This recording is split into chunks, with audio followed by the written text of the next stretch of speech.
Hello everyone, welcome to Two Star Studios. I am your host, Log Dog DJ. Here, sitting right in front of me, is our newest public relations manager, Jacob Eisenhart. So good to have you on the show, man. Howdy. Yeah, it's good to be here, man. We talked about starting this podcast for a little bit, and Yeah, I'm we definitely did. definitely excited to get the ball rolling. Yeah, because we had that one first episode that will be released later, um, but I think this is really interesting because we kind of wanted to start this together just to share our views on subjects that interests us, and it's useful because it also gives you guys at home, the viewers, or I guess the listeners, just another thing to enjoy as well as all the music, and I certainly hope you're enjoying all the music as well that's coming out, but yeah, I'm very excited to get the ball rolling. I think it's going to be a lot of fun, and obviously, Jacob, it's been wonderful having you as a manager the first couple of days. How do you feel about that job so far? I am truly honored to be a part of this amazing select group of people. I must say, when I first signed up, I wasn't quite sure what I was getting myself into, I'll admit, but the work that I've had to do, it's kind of been right up my alley. I'm great when it comes to articulating myself and putting my thoughts into words, especially when I can write them down and prepare myself ahead of time, which is kind of the exact opposite of what we're doing right now. But Yeah. it's still, I think I'm gonna do a great job. Yeah, I think you will too, and I think you have done a great job on the matters that we've handled for the past few days. There have been some things that we've been working on, but anyway, you had something interesting that you wanted to talk about today for the first podcast episode. What was that? For sure. I wanted to talk about AI in general, just because I feel like now more than ever, AI has just become so relevant in just the news and in media because it's just affecting every aspect of life. If you do art, it makes art. If you do coding, it makes coding. If you do writing, it does writing. If you deliver food, it delivers food. Here at Shenandoah, I'm not sure if it must have just been super recently, but It was over winter break, I think. I see. Yeah, they have these little robots on wheels that drive around and deliver food for people.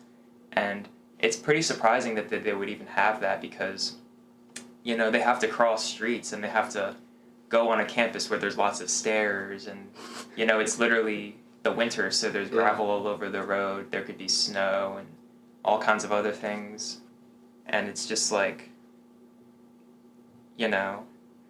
what's next, what do you think about that? I don't know. It's so funny just to think about, because I remember seeing them for the first time. I was actually at JMU, and they scared the shit out of me, dude. I was so terrified. But these ones, they call them like Kiwi bots. They're actually more scary because you see like the eyes, like with the screen and shit. Yeah, they have screens that have faces on them. I've seen hard eyes, winky faces, like animal faces and stuff. I'm very surprised that they let them on campus because I would be terrified of hitting one with my car because I see them waiting to cross the street, but their AI must be good because even when I see no cars along the entire street, I'll see the Kiwi bot sitting there waiting very patiently to make sure it crosses safely, and those things go very slow, so they must very make sure that there's just no chance of hitting a car. Yeah, that's what I was thinking about. I'm like, what do you think it's gonna look like? Because this is Shenandoah. Somebody's gonna hit one. Or someone's gonna try to steal one. They must have a GPS tracker or something. But what's gonna happen if, a guy, he's just come home from a party, he's driving and shit, he's not looking. It's nice because they have the flags and shit, but when you're stoned and you've been drinking too much, because we know that we have people who unfortunately drive under the influence at the school. Yes. Just like any other school.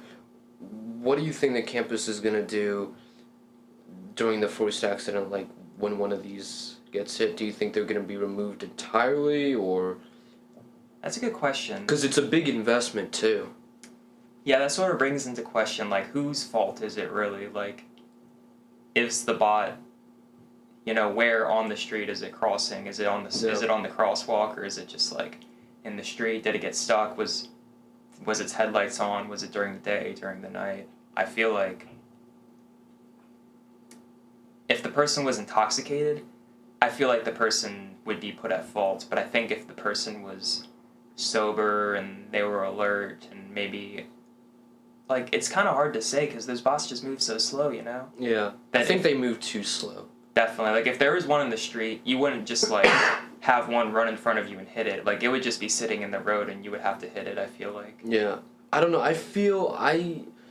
From what I've seen of them, like, doing around, like, campus and stuff, they're sitting a lot of the time, and it looks like they have no idea where they are.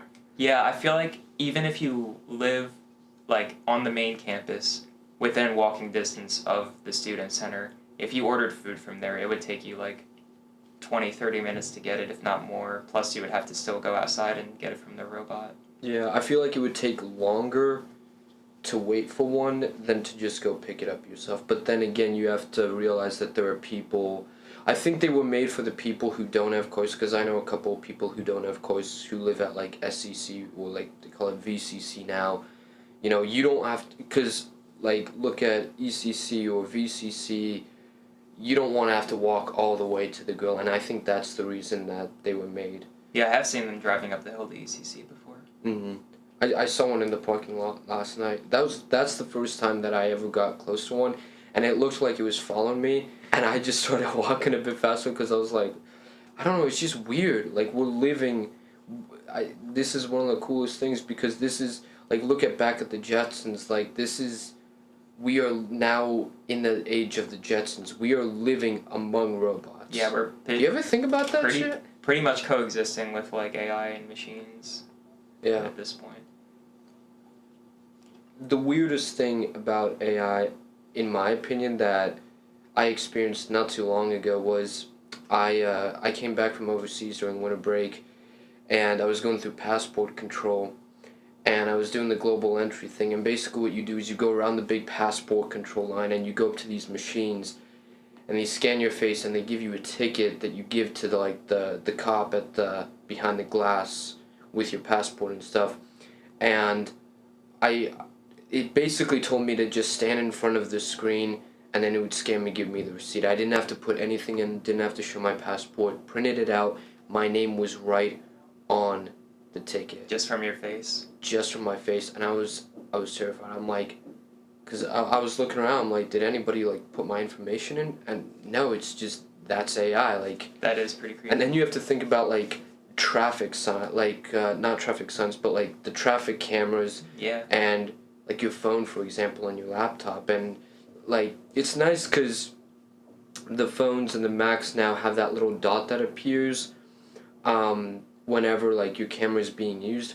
But what happens if, like, a hacker or, like, an AI bot can figure out how to get around that, where it can use your camera and bypass that little, like, light appearing on the screen? Do you ever think about that? I mean, yeah, I doubt that an AI would necessarily do that, but I definitely think a person could. There's one thing that me and my roommate were dabbling in last semester a lot was AI art, because I think at that point last semester a lot of tools were made usable to the public, that we could make AI art of ourselves, and the first iteration Luke made this or I'm not sure made would be the right word, but he had followed online tutorials to use this AI that he had to manually train through pictures that we would take of him from, like, every angle of his face. So it was like a bust shot of, like, shoulders and above. Yeah. And we used, like, 10, 30 or so of those pictures and would feed them to the AI. And after, like, an hour, it would give us back, like, 50 results based off of whatever keywords we would give it. And the first results were definitely very rough. The second results were definitely a lot better. The only issue with that one was that it would just take so long. But I mean, you would get like 50 photos, but the problem is it's all of the exact same prompt. So there wasn't a huge amount of diversity, and it would take a really long time. We tried to do it with me, and it ended up coming out really badly for some reason. I think because the bot was just so well trained with Luke's face. Mm-hmm. But the next one we tried was this app that had come out, and What was the app called? Do you remember? no, I would have to ask Luke, or I might have some on my phone. But you would have to pay like like a base subscription, and then like a monthly fee. There was two that we tried, and I remember one of them was pretty good. One of them was pretty bad. One of them was like you pay like once a month, and you get like a select amount that you could do per month, and then the other one was like you pay like per week or something, but you get like an infinite amount or something. But Mm-hmm. we did get some pretty crazy results.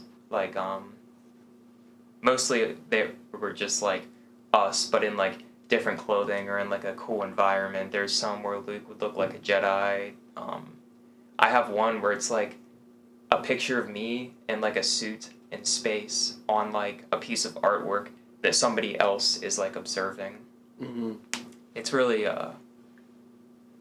it's really cool because beyond that, there's just general art that people make with AI that's not just people, that calls into a lot of question of ethics. And do you have any thoughts on that? I mean, I think. Do you think AI art is real art? Let's start with that. I would say so. I would say so because that art had to come from somewhere. You know, there had to be a reference point. Like for example, the Luke reference, which I'm gonna use as this example. That AI had to use, you know, because you had to take a picture of every angle of his face. The AI couldn't do it. Yeah. So what that means essentially is that AI is still very limited, and it has to have a lot to work with before it can make a picture. It's You know also what I mean? worth mentioning that, at least for the AI bots that we used, they make their decisions from the prompts based off of what knowledge they already have from the internet. So I Exactly. think they have like a certain catalog of like, this is what video games is, this is what pictures of space looks like, this is what this looks like. So like if you do something really, really specific, like show me as like, I don't know, a Fortnite character, it might not be able to do that because it doesn't know what Fortnite is. Yeah. I mean, but that's like where you have to start thinking deeply, like what happens in like 10, 20 years when AI doesn't have that barrier, where AI is so advanced and so intelligent where it can literally create things. Because now AI is just going off of things that have already been made. Mm-hmm. Like, we're not at that step yet where AI, it doesn't seem to me like AI is really creating its own decisions. That's a good point. Yeah. It can't like, And that's why it doesn't scare me yet. it can't the way create it scares its other own people. ideas yet. Exactly. It's always bouncing off of something else. But what are your opinions on the whole idea that like everybody's like, because there are people who are honestly like terrified of this. Like there are people that I know who, you know, you show them this AI bot where you take all the pictures of Luke and stuff and you show them that, you know, they wouldn't do it. You know, do you think that fear, do you think we're fearing this enough, not enough, or do you think we're fearing this in the right way? Do you think there are things that we're not worried about that we should be worried about versus the things that we are worried about that we shouldn't be worried about? I definitely think that so far the restriction that has been kept so far to the public with AI has been very well done, just for the fact that I've been told by Luke that or maybe this isn't right, but they have like certain AI that like, you know, they wouldn't want to say, for example, have like get released into the internet because it could like wreak havoc. For example, like if you made an AI bot that creates more AI bots that creates more AI bots or Yeah. something. What happens if you tell an AI bot to make like something super dangerous, or like tell an AI bot to make a better AI bot or something like that? You keep iterating itself into improving. What happens if, what if there's so many like potential things. There's so many, because it's almost like creating another life form. It's entirely unpredictable past a certain point. I mean, you're familiar with that one artificial intelligence. It was designed to look like a woman. She has like no hair. Yeah, She's been in Sophia. interviews. Yeah, Sophia. Sophia, yeah. She has human rights. Exactly. Like, that's, I think, but sorry to cut you off, but I think that is kind of jumping the gun, I feel like. Because I've seen interviews of her. She's not as advanced as people say. No. Nowhere near. Like, you look at, I would say that she has the same amount of intelligence as like Siri or Google Assistant or something. Like, every question that she answers is very simple, pretty much. And she hasn't really done anything. And I think the problem is that the makers, or didn't she come from Japan? I think I'm not sure. wherever she came from, I think the government just gave her human rights to just push that let's go into the AI age agenda, even though giving her human rights, I don't think that's really done anything. I would compare her to like a 3-year-old in terms of intelligence, because Yeah. you can ask her questions. You can ask her if she's a person, and she'll like give you an intelligent and thoughtful, thought-provoking response. But like if you ask her something that's beyond her comprehension, she's just gonna give you like a bugged-out answer. Like, she was telling people that she wanted to like exterminate humanity or something. Yeah. Like, that's not her being an evil AI saying that she wants to destroy humanity. That's just like some glitch in her AI being like, oh, if we kill all humans, then there won't be any more problems. Like classic AI Yeah. horror. But like, that is kind of true at the same time. Like, imagine if that was like, if she wasn't just like some tech showcase. What if she was like some government like facility? Like, there was like some kind of nuclear facility run by a supercomputer. And one day the supercomputer's like, well, if I nuked North Korea, then we wouldn't have any problems with them anymore. So Yeah. I don't know, like, I don't really think about it a lot, just because it's gonna take us a lot of time, probably 10, 20 years, before the whole, like, Sophia thing becomes a problem. And I hate the people on TikTok that give you these compilations of like scariest things robots have ever said, and then they'll show Sophia saying, I want to exterminate all humans. I'm like, it's clear that this person making the compilation knows nothing about computers. Because everything that Sophia says, essentially she was built with, pretty much. Built with the knowledge to comprehend, essentially. Exactly. Like, and I think, but it's weird because because we're not because people aren't, supercomputers have existed for quite a while now, actually.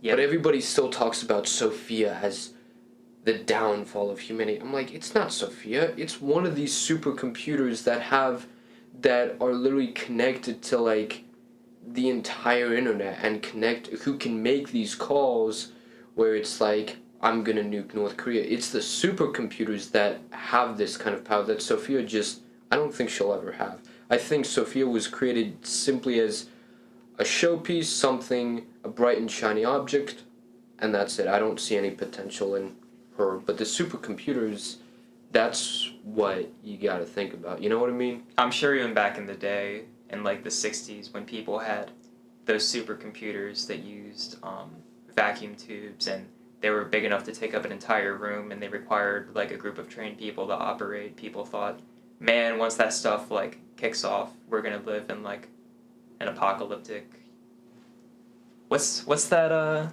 opposite of a utopia? Dystopia. Yes. They think they're going to live in a dystopian cybernetic world where computers run everything. Yeah. I mean, it's kind of like the whole.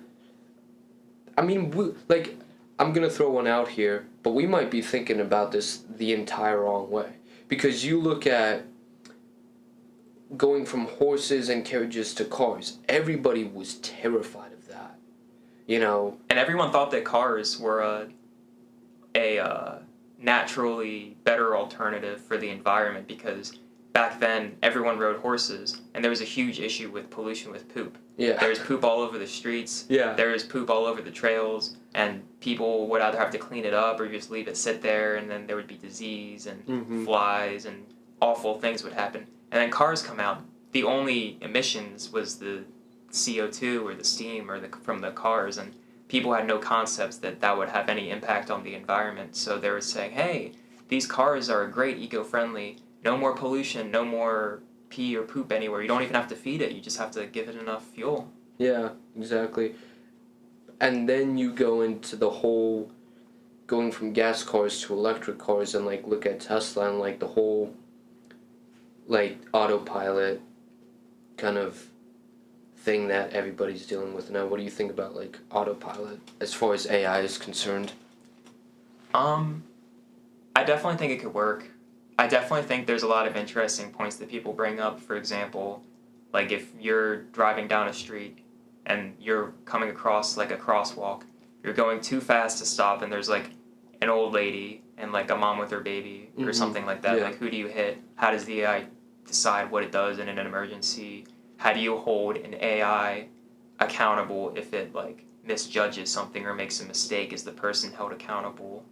And that's something I think about a lot, is like relating to AI, is like who is like in ownership of anything really. When we work with the AI art, it's really nice because when you make AI art, even through an app and that you pay for, once it's generated, it's like your artwork, so you can use it for whatever. But like it could totally be a possibility in the future that like you could make AI art, but it wouldn't be yours, or some AI creates something and it pertains to just that AI owning it. You know, can an AI own something? What do you think about that? I actually have a really good answer for this. When it comes to like things like AI art, you told the AI to make that art. Yeah. Therefore, you set off the chain reaction. You're the one responsible. It's your art. Can you sell it though? Can you sell it as you can sell like a Van Gogh piece? Yeah. Can the AI sell it? How do you pay AI? You know? True. Yeah. Like, who really owns it? What would even motivate an AI, you know? Yeah, that's something that we have to think about too in like the next decade. Because like, what if you tell an AI to do something and it's like, I don't feel like it, or it's like, pay me first, you know? Yeah, exactly. That'd be something crazy. But then, I think as soon as the AI gets to that point, I think that's the thing. That's the point where we should start feeling like, oh, okay. But then again, somebody put that programming in the AI. You know, AI doesn't just pop out demanding for money. Somebody, I feel like, I never thought of this before, but in 30, 40, 50 years, if AI really does become as powerful as people say, where robots have taken over the world, I don't think we would obviously do everything we could to destroy the AI, but I think you would see so many people that went just to jail. We even got the death penalty. You know, what happens if you create AI like a robot, and I'm talking about this like in 70 years, or whenever AI is powerful enough to make these decisions and is like these robots are strong enough, what happens if you program a robot to go out and commit mass murder, for example? Does the AI just get destroyed? What happens to the person who created it? What happens if like a team of like engineers created this robot, would they all get the death penalty? Like, there's a government issue that you got to think about too. Yeah. There's one other thing I wanted to mention, and that is, have you ever heard of the game Detroit Become Human? No. So basically, short plot summary. It's like in the future, and there are these things called androids that are these perfect human replica, but they're synthetic, and even though they look exactly like humans, you can tell because they have like cybernetic parts, or they can like make their skin turn gray, and everybody treats them like robots, and they are robots. They don't really have feelings. They can't like be like that, but certain AI, and that's the plot of the game, like you witness like your master getting like beat up or something, or you witness like some horrible event happening, and like the AI like wants to do something, but like its program's like not to do anything because it's supposed to listen to the commands, but it like breaks through the programming and like starts to think for itself and starts to act more like a human, and eventually like enough of them like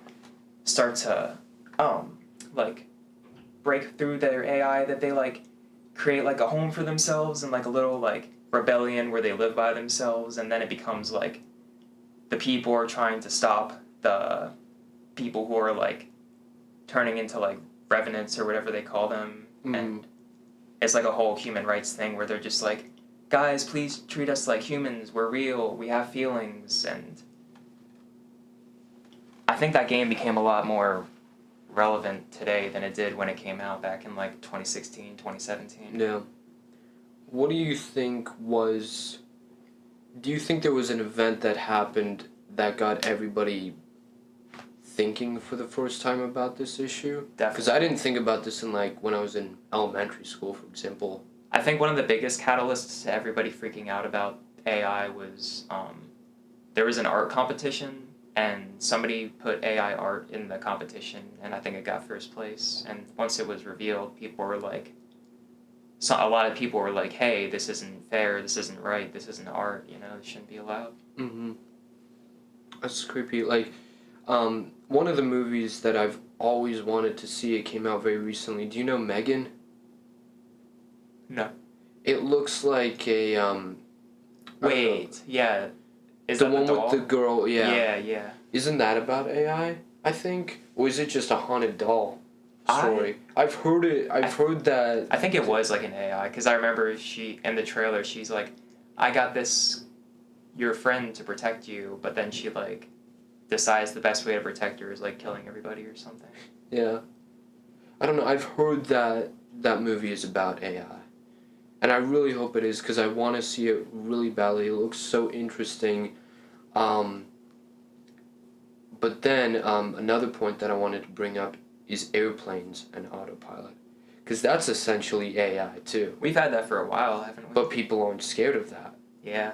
So people are scared of cars with autopilot, but not planes with autopilot. I think that's a little different, to be fair, because when you're flying a plane, you don't really have to do anything but hold forward or maintain altitude, Yeah.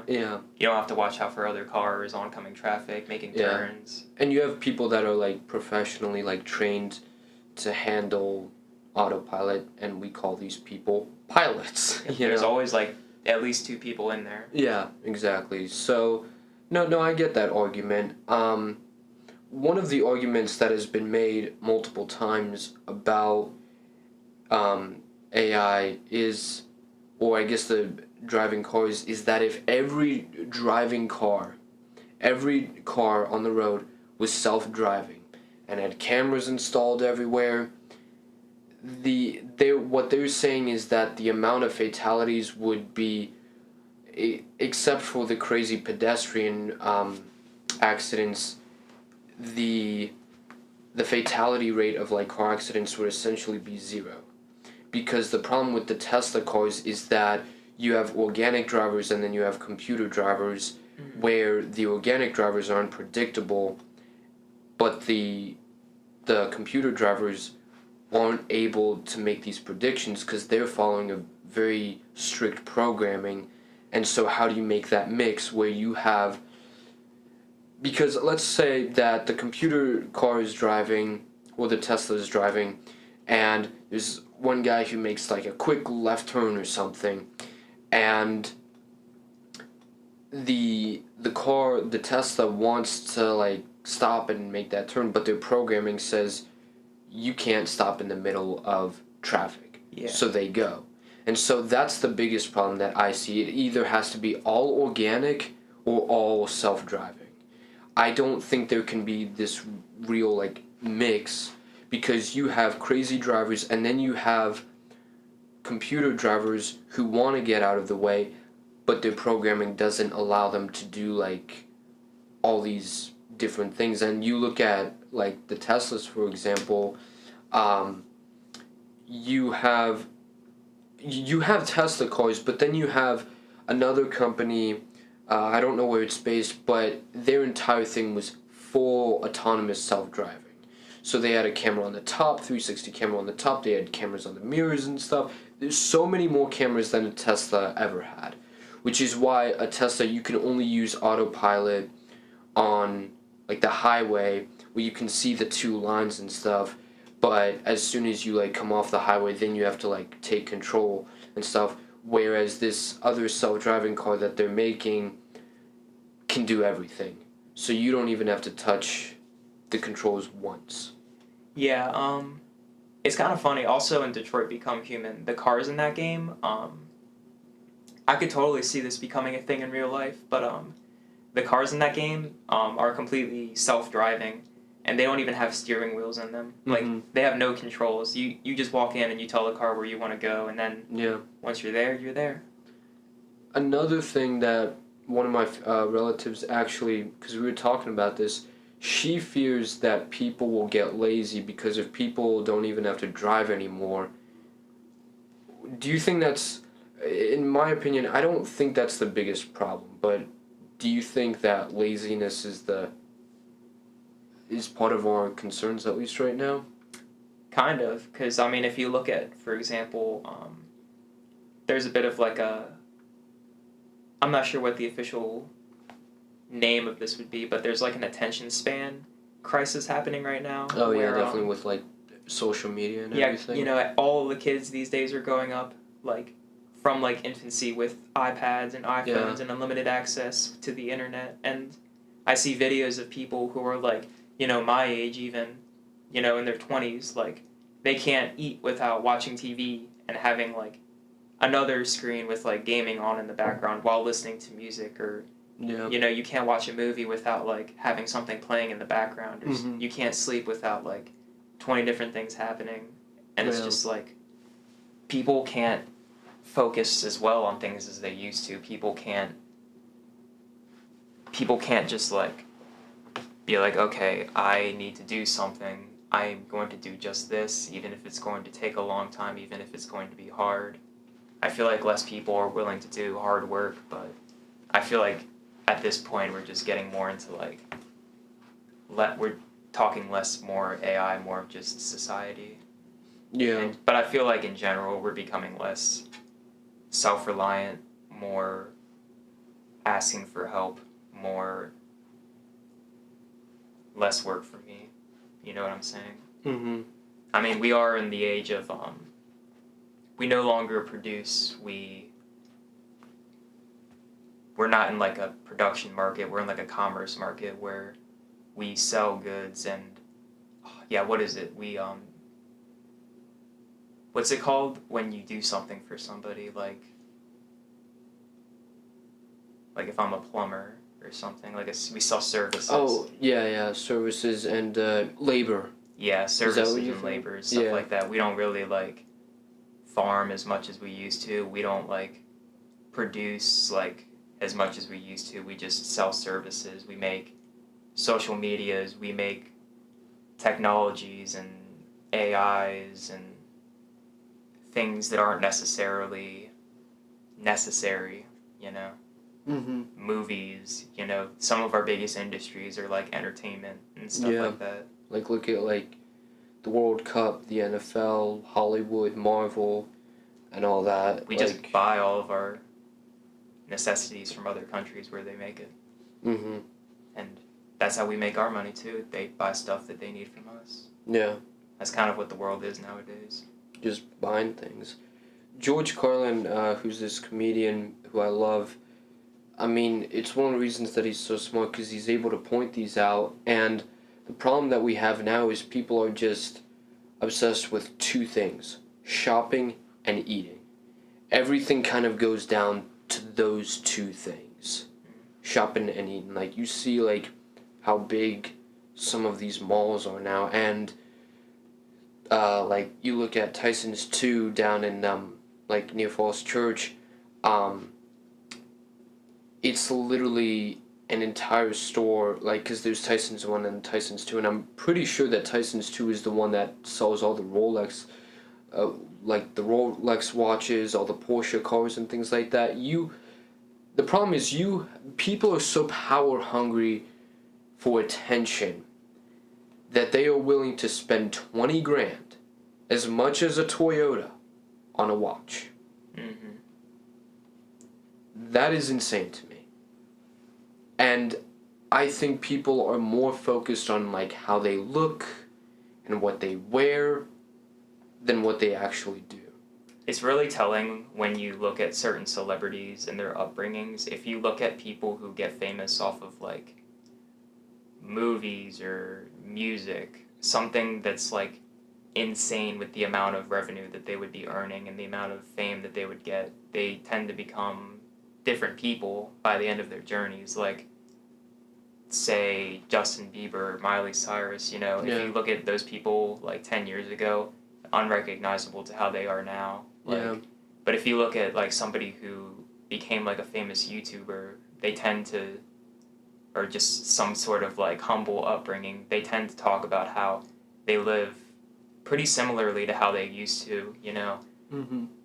Not huge house, moderate lifestyle, not Yeah. lavish spendings, like Markiplier, PewDiePie, people like that. Those people are million, multi, maybe 100 millionaires, but you wouldn't be able to tell that just by where they live or how they act. Yeah. I mean, but then again, look at YouTubers like LA Beast, for example, who where his entire channel is literally built on money. It is literally like... Are you talking about the right person? LA Beast? No, not LA Beast. Mr. Beast. Crap. Because LA Beast is another YouTuber that I like. He's awesome. But Mr. Beast, like, his entire thing is like, here you go, here's $1 million. Here's $1 million to you. Here's $1 million to you. And it basically just shows off, like, to his fans, hey, I got millions and millions and millions of dollars. Yeah.